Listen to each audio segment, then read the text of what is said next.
You didn't stumble upon this message. It's not random. It's not luck. And it's not just another video in your feed. Something deeper in you, older than your name. Older than your memories brought you here. There's a timing to everything. But this isn't just timing. This is alignment. You see, some moments in life don't knock on your door. They open it from the inside.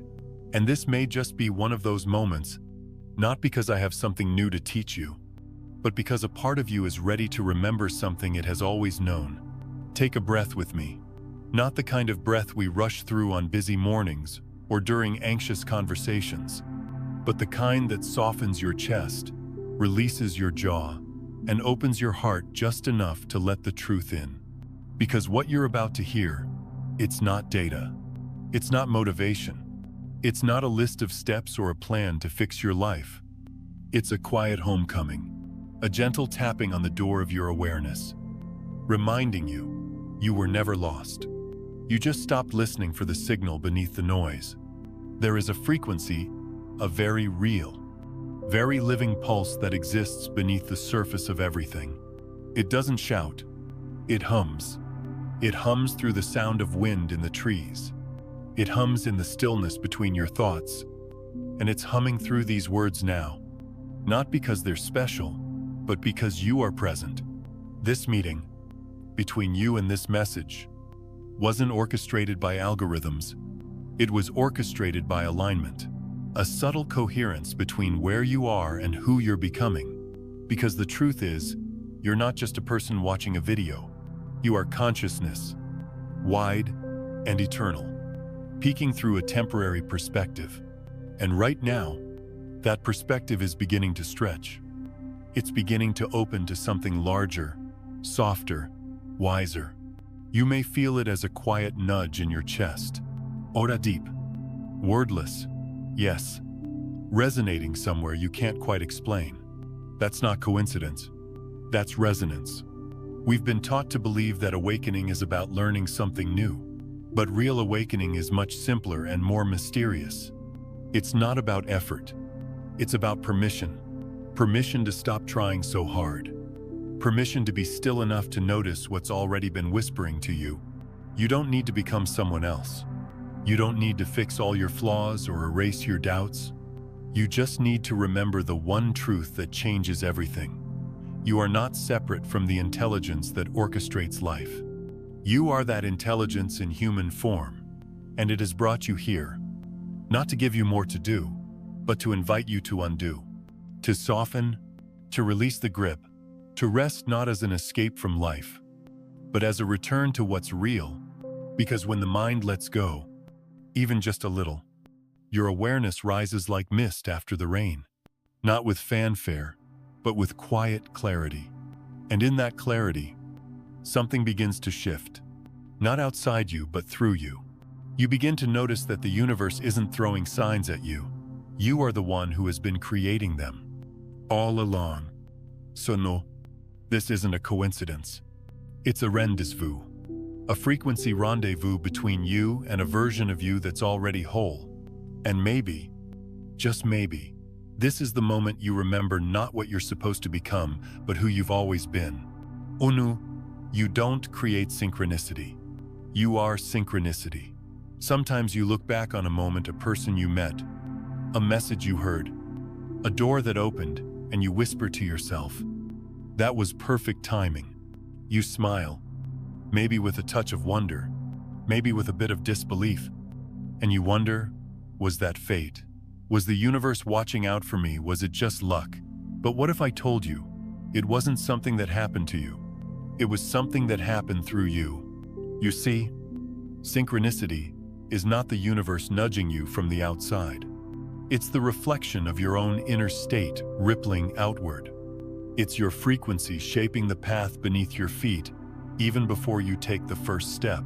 We've been taught to think in lines, cause and effect, action and reaction, seek and find.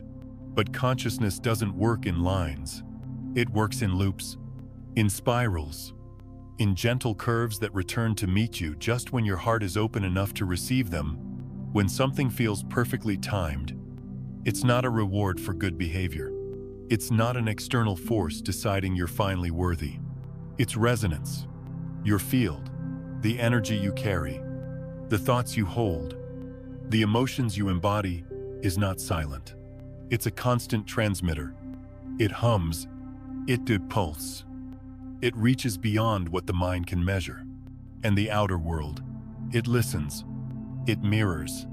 It shapes itself in response to what you've been broadcasting all along. I know that may sound strange, but think of it this way. Have you ever tuned a radio slowly, carefully, until the static fades and the music becomes clear? That clarity doesn't come from fighting the noise. It comes from finding the exact frequency that matches the station you're looking for. Life is like that. When your inner frequency is aligned, calm, open, trusting, you begin to hear things you couldn't before. You begin to see doors you hadn't noticed. People start showing up in ways that feel almost magical. Books fall open to the exact page you needed. A phone call comes just as you were thinking about that person. And yes, to the mind, it looks like coincidence. But to your deeper self, it's not surprising.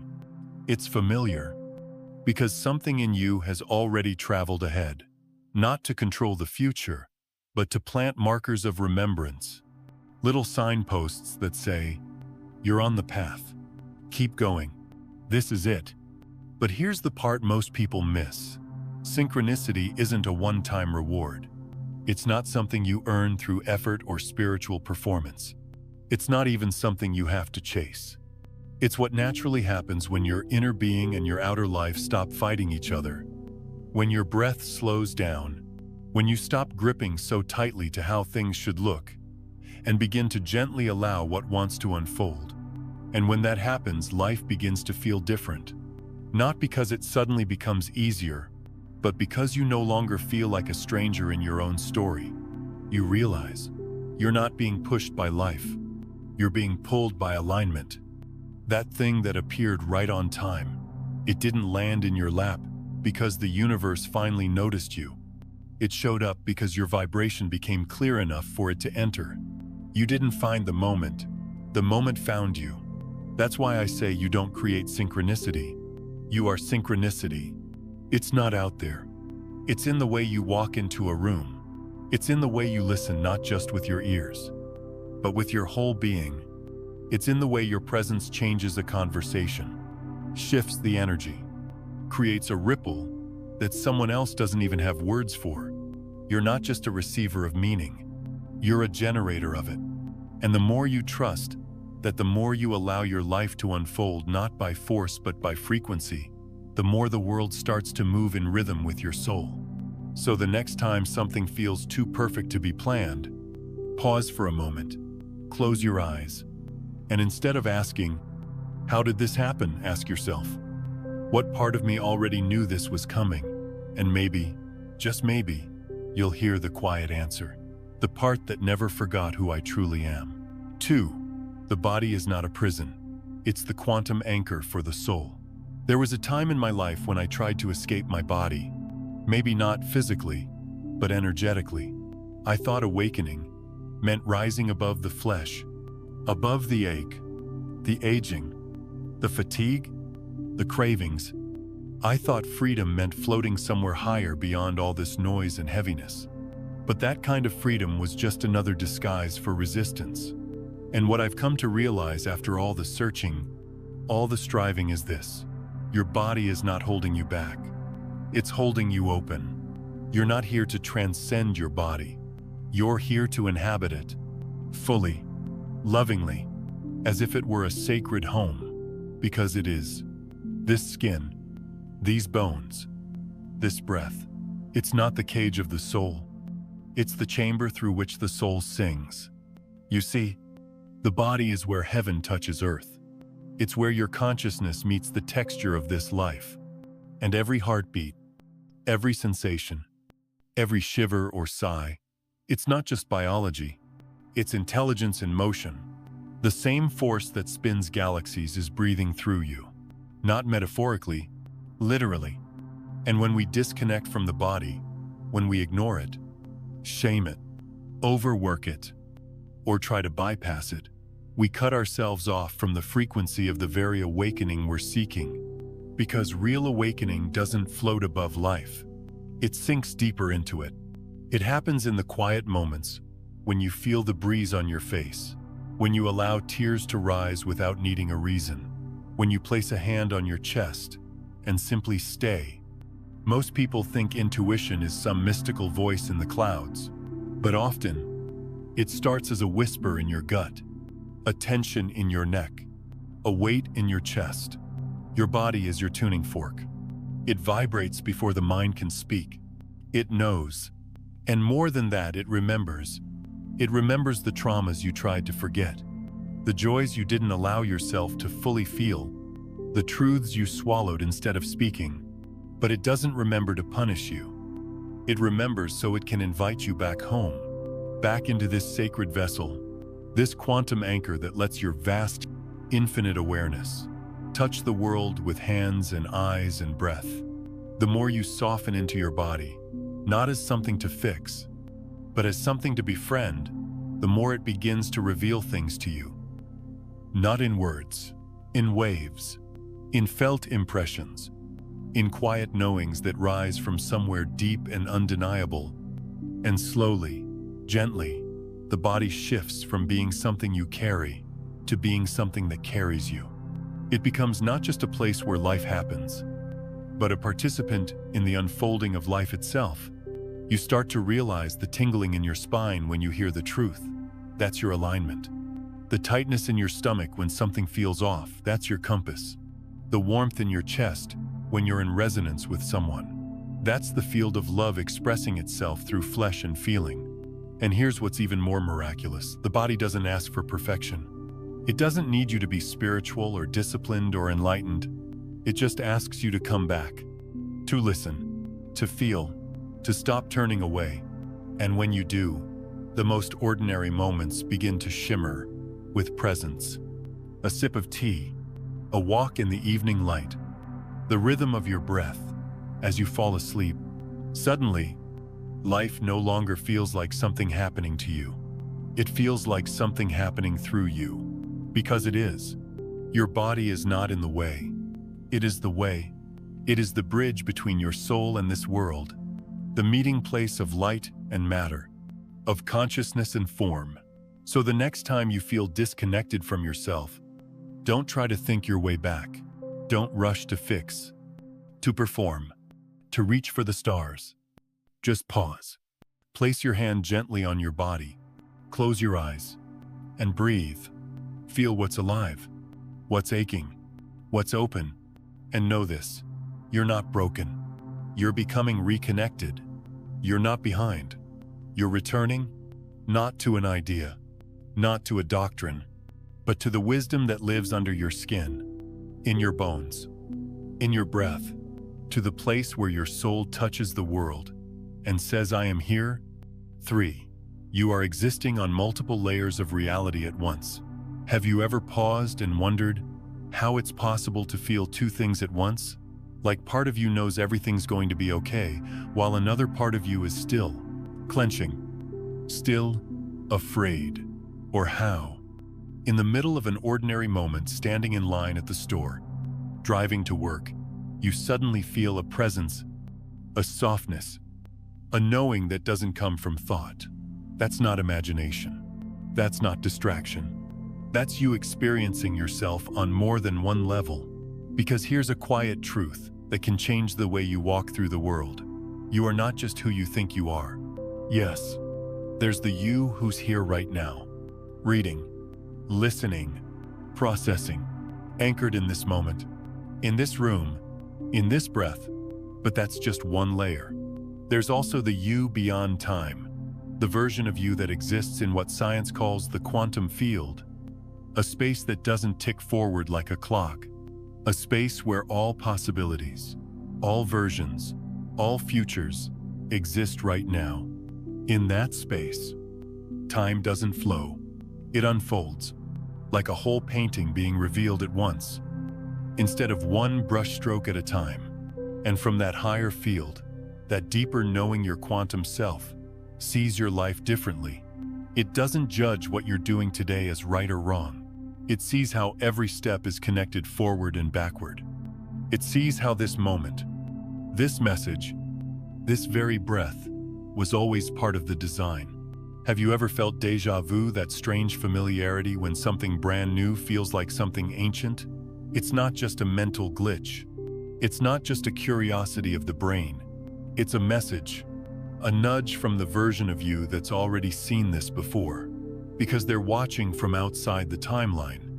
They're whispering, yes, you're exactly where you're meant to be. And it's not just in déjà vu.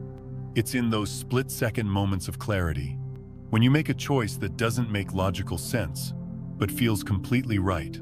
When you sense a truth in someone's words before they've finished the sentence. When you find yourself in the right place, at the right time, for a reason your mind can't explain. That's not luck. That's not coincidence. That's your field of consciousness reaching through the veil of time to align you with what you've already chosen, not in your schedule, but in your soul. It's hard to grasp this with the rational mind, the part of us that wants beginning, middle, and end. But your life isn't a straight line. It's more like a spiral, looping in and out of awareness, circling back to show you what you missed the first time. And the most beautiful part, you're not doing this alone. Because your quantum self is always holding the blueprint, always watching, always guiding, not by force, but by frequency. Think of it like this. Imagine you're walking through a forest with a map. You can only see what's ahead as far as the next few steps.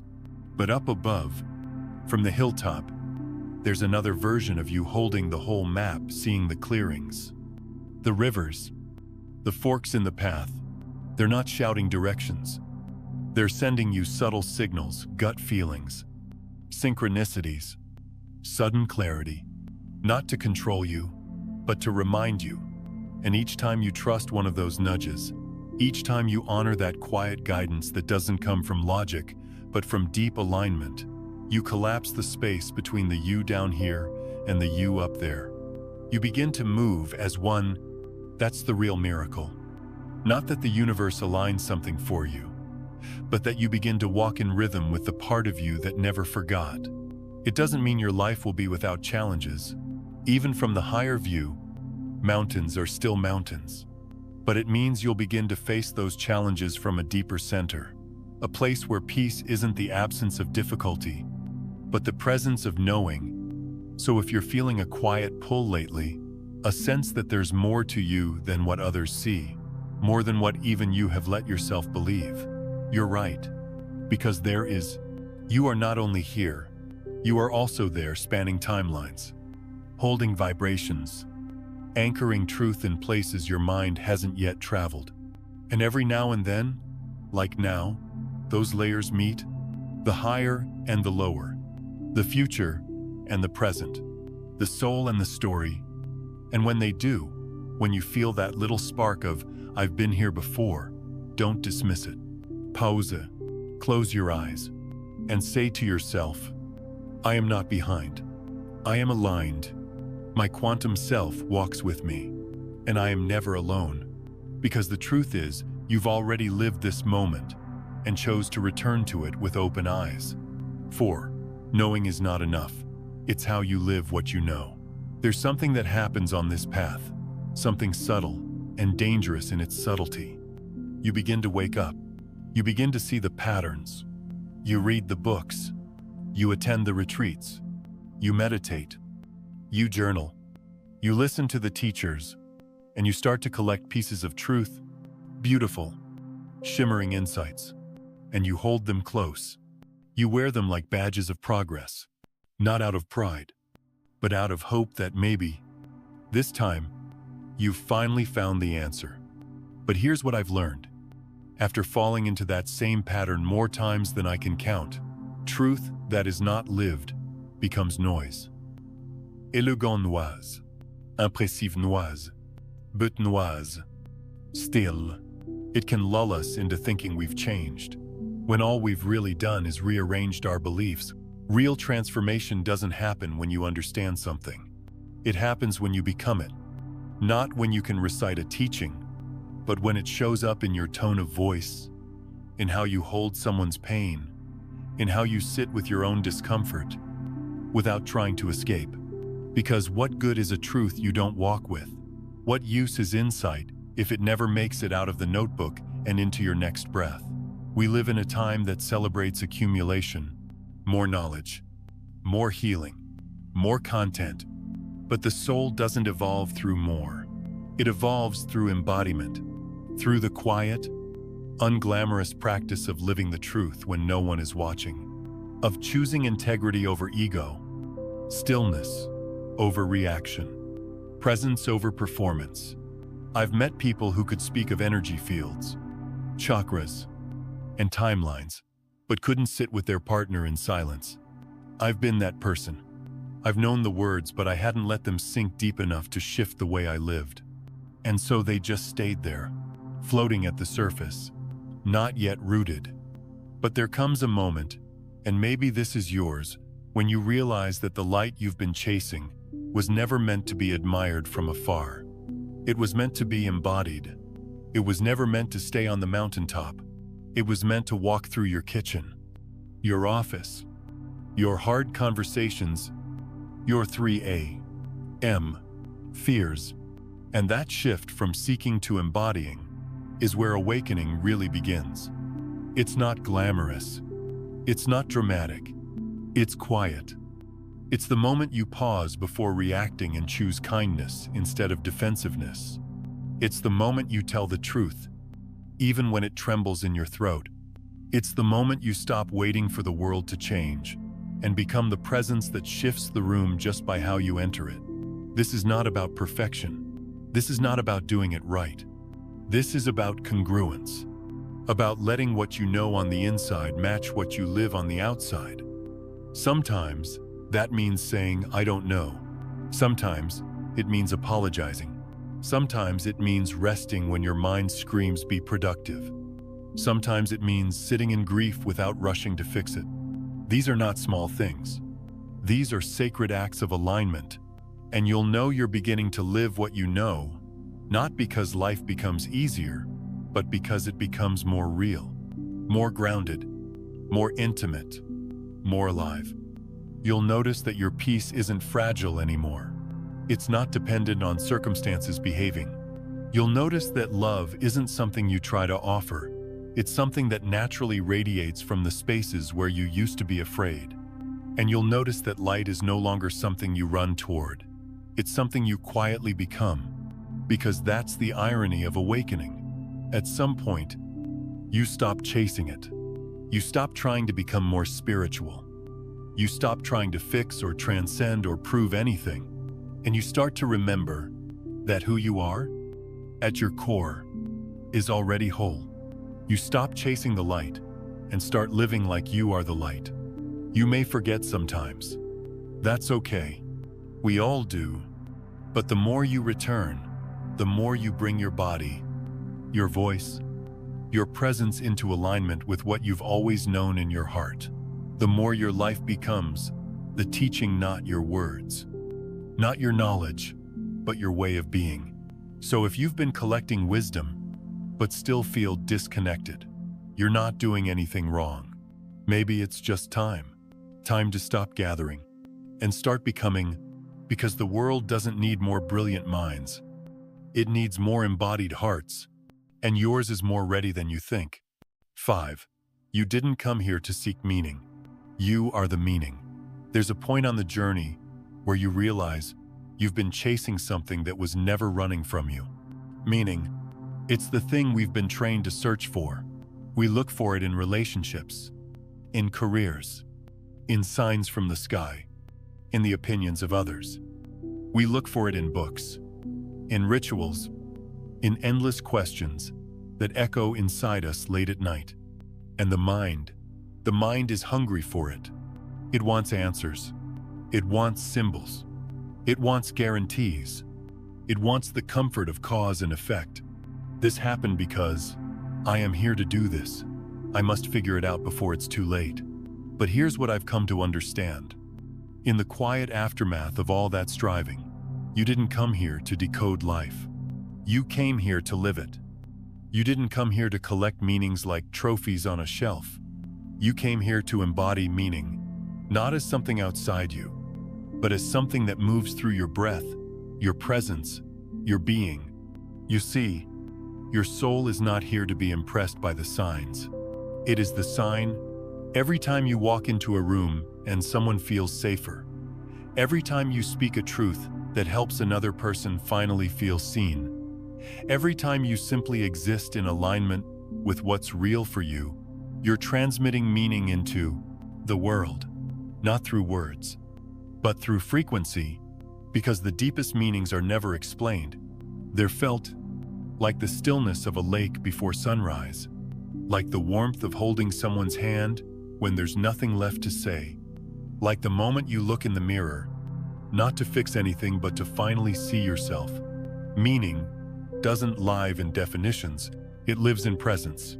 But the mind resists that. It's terrified of stillness, because stillness doesn't offer control. It offers truth, and truth can't be managed, only met. So we distract ourselves with seeking. We want the next big realization. We want to figure out our purpose. We want signs that say, yes, you're on the right path. But meaning doesn't shout. It whispers, and you can only hear it when you stop trying to make life louder than it already is. The moment you stop looking for a message in the clouds and realize you are the message walking on the earth, something shifts. You begin to live differently, not more cautiously, but more clearly. You begin to notice that the most meaningful moments in your life were never the ones you planned. They were the ones you showed up for fully without trying to control them. And maybe that's the secret. Maybe life isn't asking you to search harder. Maybe it's asking you to trust deeper, to trust that the very fact you're alive means you are already meaningful. Not because of what you've achieved, not because you've healed all your wounds, but because your presence is a frequency and that frequency carries truth, whether you're aware of it or not. You don't need to chase purpose. You are purpose in motion, in breath, in conversation, in stillness. I know that may sound simple, but simplicity is what we forget when we're addicted to complexity. And here's what's truly profound. When you stop trying to be the one who understands, you become the one who remembers. You remember that you're not here to extract meaning from life. You're here to express it. Through the way you speak, the way you hold space, the way you forgive, the way you let go, the way you allow joy, even when it feels fragile. You're not here to interpret the signs. You're here to be the sign. So when someone crosses your path today, when they hear your words, feel your presence, sense your peace, you may be the reminder they didn't know they needed. Not because you gave them advice, but because your way of being spoke something to them that no amount of searching ever could. This is how meaning moves. Quietly, powerfully, through you. And maybe, just maybe, the reason you haven't found it yet is because it's been waiting for you to stop searching long enough to realize you've been the message all along. 6. Even pain carries its own intelligence. There was a time when I thought pain meant I was doing something wrong. That sadness meant I was broken. That fear meant I lacked faith. That anger meant I had failed. I tried everything I could to rise above those feelings, to silence them, to heal them as quickly as possible. Because somewhere along the way, I'd learned that being spiritual meant being calm. Being strong meant being unaffected. Being enlightened meant being untouched by discomfort. But life taught me something far more honest. And it didn't teach me in a classroom or on a meditation cushion. It taught me in the quiet hours of grief, in the messy edges of real relationships, in the nights when tears were the only prayer I could offer. What I learned is, this pain is not the enemy. It's a visitor. And more than that, it's a teacher. Not one that lectures, but one that reveals. Sadness is not weakness. It's the part of you that still cares, still longs, still feels. It's the echo of love that didn't get to finish its sentence. Fear isn't a flaw. It's a signal, sometimes misguided, but always sincere. It's your nervous system asking, "Are we safe here?" And anger. Anger isn't a mistake. It's often your integrity trying to stand up through the noise. It's the fire that says, "Something about this doesn't feel true." The problem isn't that these emotions exist. The problem is that we've learned to fear them, to shame them, to shove them down, until they explode sideways or harden into silence. But what if we stopped doing that? What if, instead of resisting our emotions, we began to recognize them as sacred messengers, not pleasant, not comfortable, but true, real, raw, alive? You see, every emotion carries a frequency, and every frequency is a thread in the tapestry of your wholeness. When you push them away, you don't become free. You become fragmented. But when you allow them to be seen gently, patiently, without judgment, they begin to soften. They begin to speak. Sometimes they say, "I need rest." Sometimes they say, "This boundary matters." Sometimes they just say, "Please don't abandon me again." And when you listen, really listen, you realize that your emotions are not wild animals trying to destroy you. They are parts of you that were left out in the cold, and all they've ever wanted is to come back inside. I remember one evening, sitting on the edge of my bed, feeling overwhelmed by sadness I couldn't name. I wanted to fix it. I wanted to clear it, but something in me whispered, "Just be with it." So I stayed. I didn't analyze. I didn't affirm. I didn't fight. I just placed a hand on my chest and breathed. And in that silence, something shifted, not because the sadness disappeared, but because I stopped making it wrong.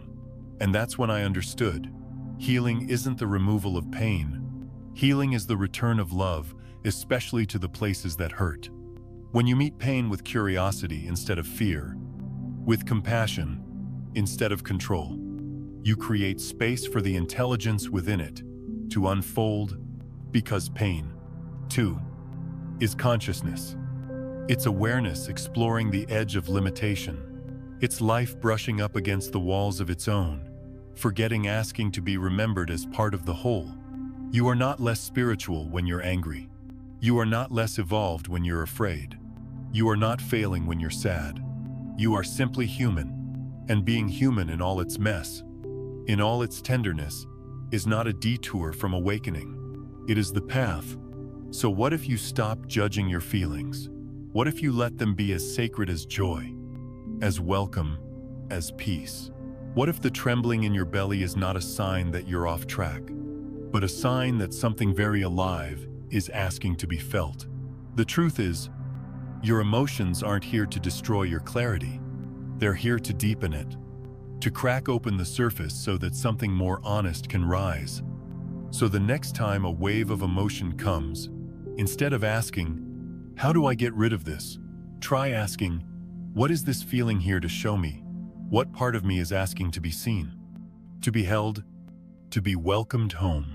And in that soft space, in that slowing down, you may begin to hear the quiet wisdom that was always underneath the noise.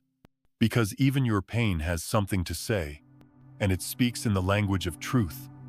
Not the truth of who you should be, but the truth of who you already are. Whole, wounded, worthy, and ready not to escape your emotions, but to walk with them, gently, honestly, and with the grace of someone who has finally learned. Even pain carries light if you're willing to sit with it long enough to see. 7. You are quantumly connected to everything that has ever touched you. There's something about real connection, the kind that moves beyond words, beyond logic, beyond time. Something happens when someone truly sees you, even just for a moment. Their presence doesn't just touch your mind. It imprints on your field. It stays. And maybe you've felt this. Maybe you've walked into a room and instantly thought of someone you haven't seen in years. Maybe a scent, a song, a familiar tone of voice brought back not just a memory, but a feeling, a presence, as if something long asleep stirred inside you and whispered, "I remember." That's not sentimentality. That's not random nostalgia. That's entanglement. Not just the quantum kind that physicists write papers about, but the soul-level kind. The kind that says, if we've met, we've exchanged energy, and energy doesn't forget. You see, we tend to think of relationships as linear. They begin, they end, they move forward or fall away. But from the perspective of consciousness, nothing truly ends. Every person who ever saw you clearly, even for a second, left a thread of resonance within you. Every moment that cracked you open, that softened or shifted something deep inside, and still lives in your field. And here's the miracle of it all. When you awaken, when you become more conscious, more whole, more open, you don't just move forward, you ripple backward. You send waves through time, reaching back to touch the younger versions of yourself who were scared, confused, unseen. You become the safety you once longed for, the voice you needed, the steady presence that says, "You made it." This isn't poetic metaphor. This is what energy does. It moves, it remembers, it responds. And just as you are impacted by those who walked before you, you are impacting the you that came before. Every insight you integrate now, every time you soften instead of shutting down, every moment you choose presence over avoidance, you're healing the moments that couldn't hold that truth yet. Maybe you've noticed how certain pains rise again right before a breakthrough. Old grief, unexplained sadness, dreams that bring back faces you thought you'd let go of. That's not regression. That's the past, opening its hand ready to receive the healing of the present. Because time, to the mind, is a line, but to consciousness, it's a field, a web, a living, breathing tapestry of now. So when something from your past reemerges, it's not here to haunt you. It's here to reconnect with your upgraded awareness, to be seen not with the eyes of who you were back then, but with the heart of who you've become. And the same is true for your connections with others. That friend whose words opened a doorway, that stranger whose smile softened something in you, that teacher whose silence said more than their lessons ever could, they're still woven into your field. And when you rise in frequency, when you step into more truth, more love, more compassion, you lift them, too. Even if they're not in your life anymore, even if they've forgotten, even if they've passed on. Because resonance doesn't need proximity, it just needs presence. I felt it, sitting in meditation, sensing a wave of peace that wasn't mine alone, or walking through a hard moment, and suddenly feeling the steadiness of someone I once knew, as if some thread between us had been quietly tugged. And I felt the opposite too, when someone I hadn't thought of in years suddenly came to mind during my own deep healing. As if my shift had whispered to their soul across the invisible, we are more entangled than we've been taught to believe, more connected than we dare to admit. And maybe the most humbling part of all is this: you're not just healing yourself, you're healing every version of you that came before, and creating resonance for those who will come after. You're building a bridge across time not by effort, but by being fully present to the life you're living now. So don't underestimate the quiet work you're doing. The choice to feel instead of numb, the decision to rest instead of push, the courage to speak your truth when silence would be easier. These are not just personal acts, they are quantum interventions. You are rippling light backward into the darkest rooms you once walked alone. And you are sending out signals ahead for someone you've never met to feel just a little less lost when they reach the same place. This is the power of entanglement. Not just atoms reacting to each other from a distance, but hearts, lives, moments. We are all threads in the same invisible fabric. And when you choose to rise, you lift more than you will ever know. 8. Stop resisting the unknown. That's where the soul comes to play. We spend so much of our lives trying to outrun what we don't understand. We build plans. We draw maps. We ask for guarantees. We tell ourselves, if I just know what's coming. I'll be okay. If I can predict it, I can survive it. And in some ways, that makes sense. Uncertainty has been painted as the enemy. From a young age, we're taught to fear the question mark, to solve it, to eliminate it, to push it away. But what if the unknown isn't here to threaten you? What if it's here to free you? Because in the quantum world, the one your soul already understands, uncertainty is not chaos. It's potential. It's the fertile field before the seed. It's the pause before the symphony. It's the space where life hasn't been narrowed down yet. And so anything is possible. You don't have to understand that with your mind. In fact, you can't. But maybe you felt it in those in-between moments when everything seems up in the air, and yet, beneath the fear, there's a strange quiet, a subtle invitation.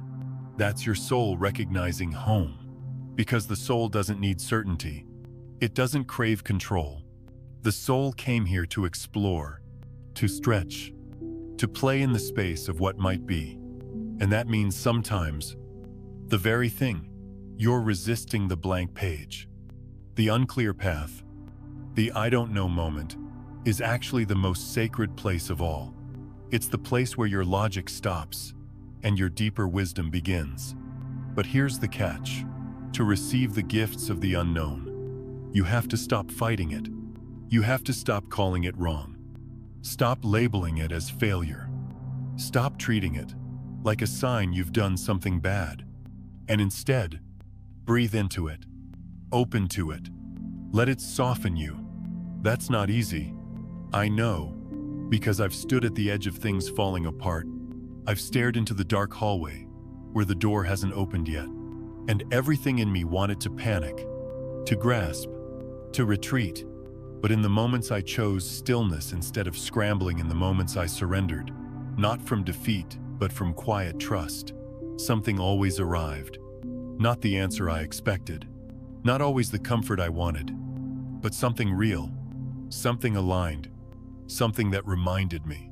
You don't have to know where this is going to trust where it's coming from. That's what it means to flow with life instead of forcing it. It means trusting not because the path is lit, but because you are the light. It means honoring that your inner knowing often moves ahead of your outer clarity. It means understanding that control might feel safe, but presence is what actually is safe. Because when you stop resisting the unknown, you stop living in fear of your own evolution.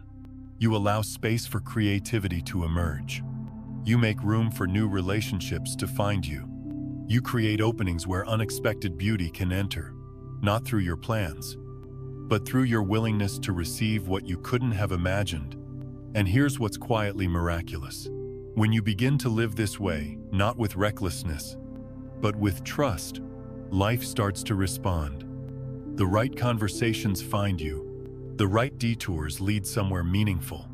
The puzzle pieces begin to fall into place not because you forced them, but because you stopped blocking the bigger picture.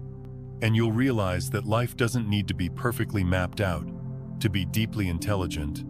That the unknown is not a void, but a portal.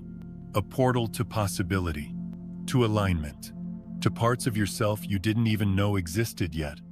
So, the next time you feel lost, the next time the answers don't come, the next time you feel like the ground beneath you is shifting, try this. Don't rush to fix it. Don't force a conclusion. Don't demand the next step. Just pause, close your eyes, and say to yourself, maybe I'm not lost. Maybe I'm just in the space between who I was and who I'm becoming. Maybe this is where the real magic starts. Because it is. This, the uncertainty, the silence, for the waiting, this is where your soul comes alive.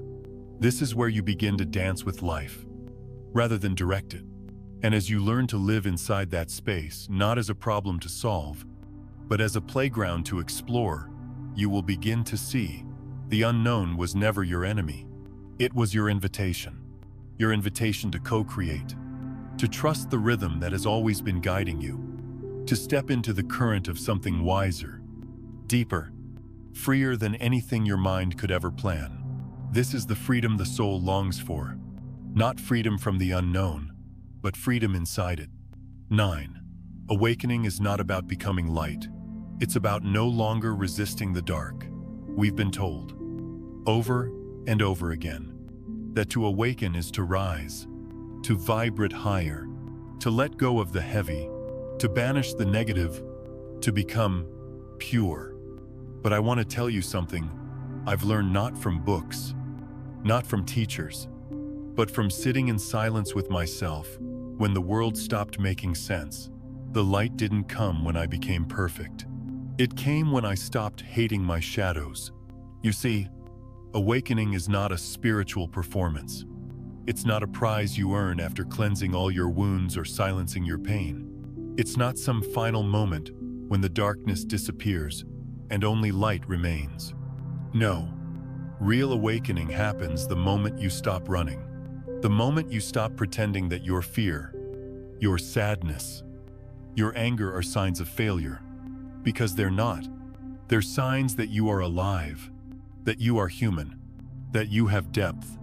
And more than that, they're invitations, not to rise above them, but to return to them with compassion, to sit with what hurts, to hold what trembles, to listen to the parts of you that you've locked in the basement of your soul and labeled unworthy. I've seen this again and again in myself, in others. We chase the light because we believe we're not enough as we are. We meditate to escape our thoughts. We pray to be saved from our feelings. We strive for purity, like it's an exit from the messiness of being human. But healing doesn't happen through avoidance. It happens through presence, through permission. The moment you turn toward what scares you and stay, the moment you whisper to your pain, "You can be here. I won't abandon you again." That's when something soft begins to open. And what you find there is not darkness at all. It's just the parts of you that have been waiting for love. You see, you're not broken. You never were. You're not lost. You just forgot the sound of your own embrace. So, when I say awakening isn't about becoming light, I mean that the light has always been there, buried beneath years of shame, fear, comparison, hidden under the armor you built to protect the softest parts of you. But those parts don't need protecting anymore. They need welcoming. And no, this isn't easy. Turning inward never is. It's much more tempting to keep seeking the next practice, the next method, the next high-frequency fix. But I promise you this, no meditation will ever be as powerful as the moment you sit quietly and say to your sadness, "I see you. I'm not leaving." That is awakening. Not floating above pain, but descending into it. With love. Not erasing your story, but rewriting the relationship you have with it. Not chasing some distant idea of spiritual enlightenment, but remembering that even your confusion, your rage, your numbness, are sacred expressions of a soul learning how to feel. Because here's the paradox: the more you allow your darkness to exist, the more your light becomes real. Not performative, not perfect, but embodied, lived. And suddenly, you don't need to prove your worth. You don't need to wear the mask of high vibration. You don't need to reject the parts of you that still ache. You just breathe. You soften. You stay. And in that staying, if you remember, you were never separate from the light. You just forgot how to hold yourself when it got dark. So let this be your permission to stop running, to stop purifying, to stop treating awakening like a checklist. Let it be messy. Let it be nonlinear. Let it be honest. Because real awakening isn't sterile. It's not polished. It's raw, tender, quiet.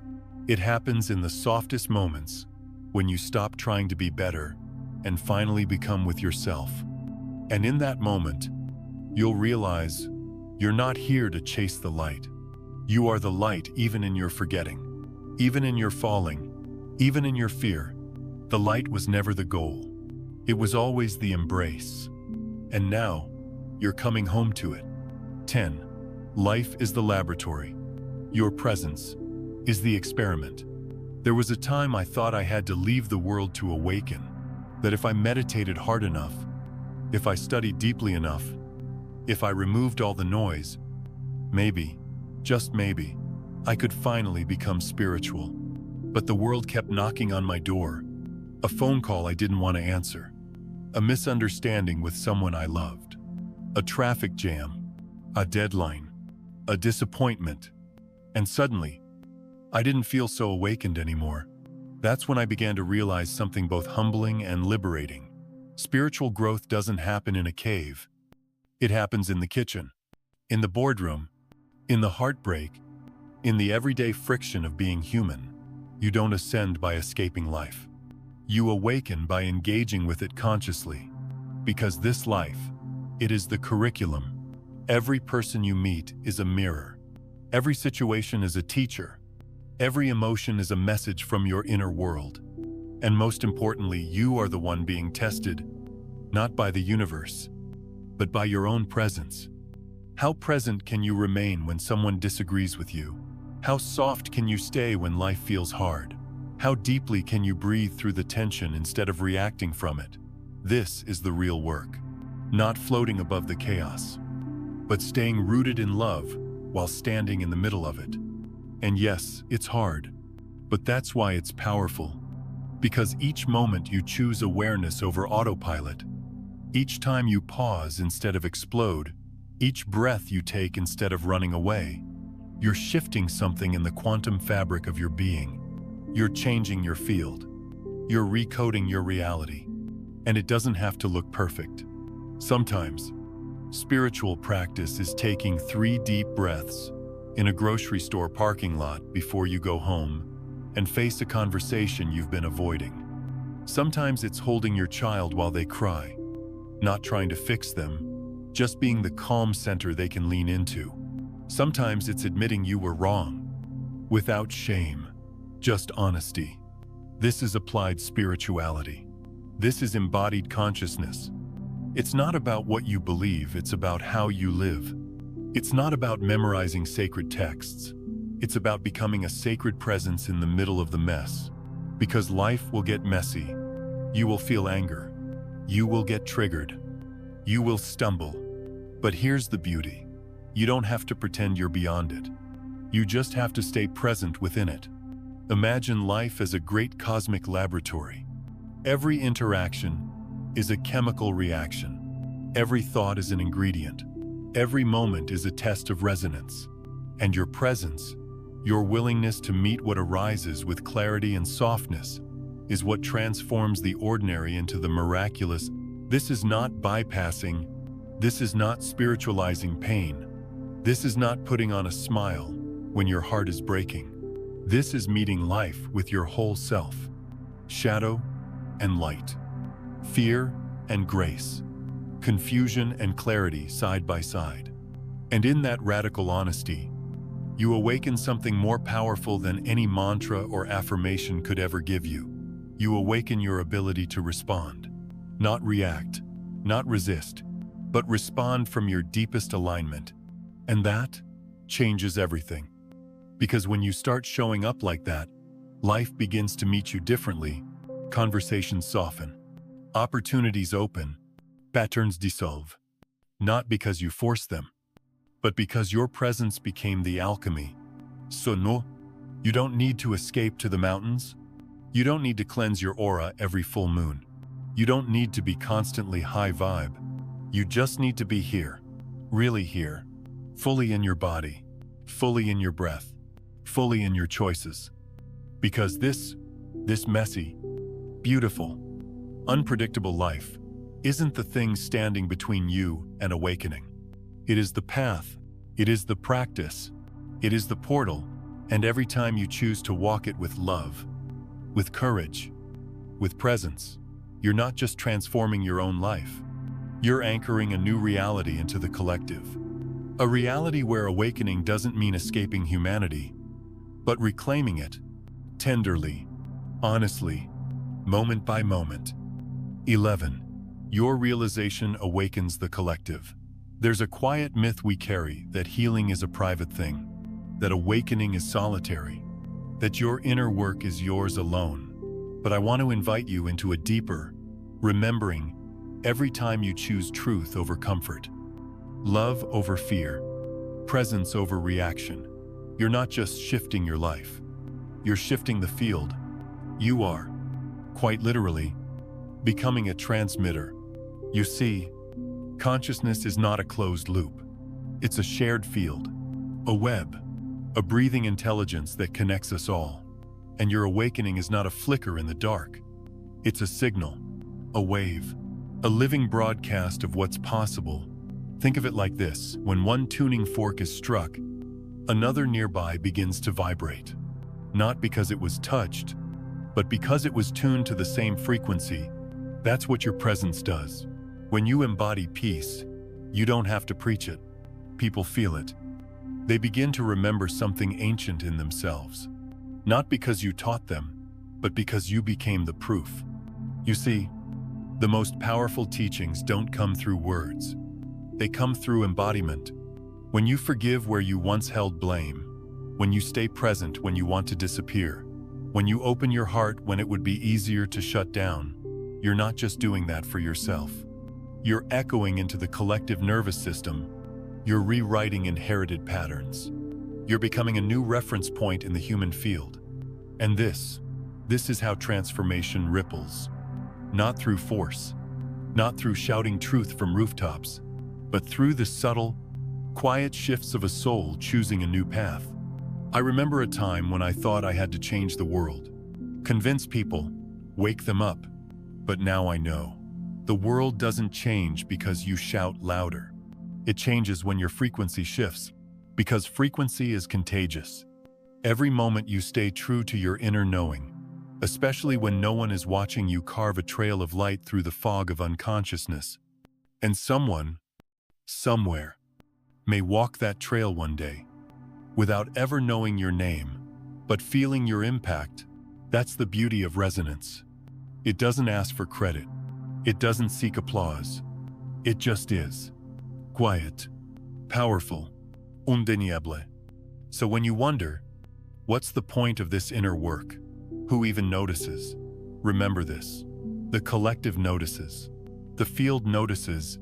And one person choosing presence in a room full of panic is more powerful than 1,000 lost in noise. You don't have to convince the world to wake up. You only need to become awake in your corner of it. And trust that it matters. Because it does. The child you smile at may carry that warmth into a future you'll never see. The stranger you forgive may begin to forgive themselves. The love you offer in silence may soften someone's lifetime of resistance. This is how we heal each other. Not through grand gestures, but through consistent presence. You are a portal, not just to your own liberation, but to a new collective frequency. So please, don't underestimate the ripple you are. You may never see where it lands. But know this, every brave choice you make sends a signal. Every quiet act of truth creates a pathway. And every time you live what you've remembered, you awaken the world a little more. You don't need to do it all.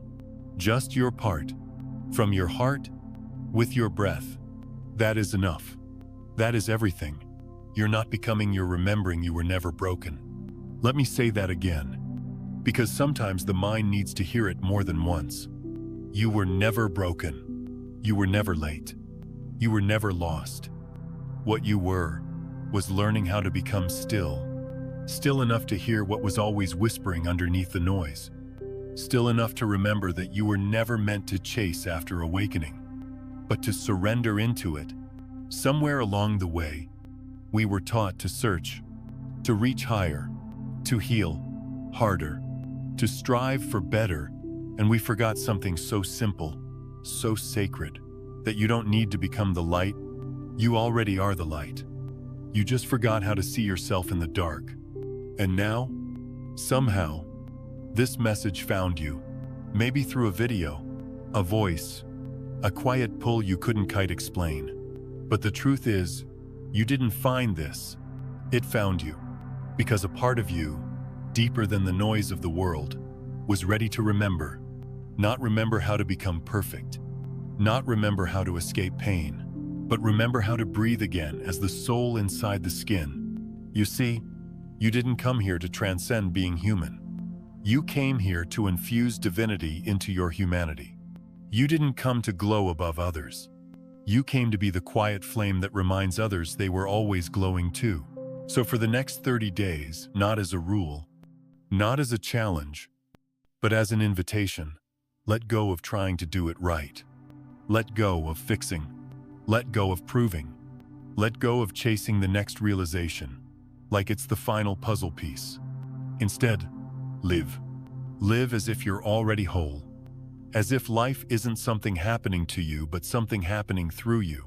As if the universe is not outside of you, but gently breathing within every step you take. Because it is.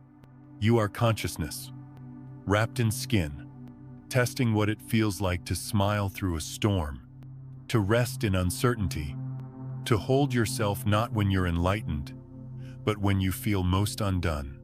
That, right there, is the real miracle. And if tomorrow comes, and you forget again, if you slip into old patterns, if the fear returns, if you spiral, don't judge that. That, too, is part of the remembering, because awakening doesn't mean staying awake all the time. It means knowing you're dreaming again and choosing to open your eyes. Gently, when you're ready, you can always return to this breath, to this presence, to this frequency. And if you're ever unsure how, just recall this. The moment you stop trying so hard to become something else, you begin to feel who you already are. Not a project, not a problem, not a puzzle to fix, but a presence to come home to. There is nothing missing from you. Even your shadows are holy. Even your mistakes carry medicine. And every time you return to yourself, you create a little more safety in the world for others to do the same. So go. Let yourself be human. Let yourself be vast. Let yourself be in awe of the quiet miracle that is this moment. And when you stand in front of a mirror, someday soon, don't look for improvement. Look for presence. Look for the eyes that have cried and laughed and seen the dark and still stayed open. And say to yourself, not with force, but with softness, I'm not trying to become, I'm remembering. And that is enough.